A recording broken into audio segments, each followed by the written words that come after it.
చీపురుపల్లి నివాసం ఉంటున్న కొత్త కొమరవేతి అప్పన్న అనే వ్యక్తి వయసు మీద 2 కాళ్ళు పడిపోవడంతో ఆయన నడవలేని స్థితిలో ఉన్నారు.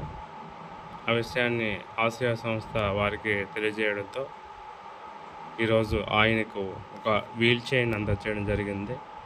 దీని ద్వారా ఆసుపత్రికి వెళ్ళేటప్పుడు ఈ వీల్ చైర్ అనేది ఎంతో అవసరం అని చెప్పి వాళ్ళ కుటుంబీకులు చెప్పడం జరిగింది. అలాగే ఆయన సాయంత్రం పూట కూడా మానసికంగా వికాసం కోసం అలా తిప్పడానికి కూడా అవసరం ఉంటుందని చెప్పి వారి యొక్క బంధువులు తెలియజేస్తారు. వారికి వీల్ చైర్ ఆసియా సంస్థ అధ్యక్షులు రెడ్డి రమణ గారు అందజేయడం జరిగింది. Thank you. జై హింద్.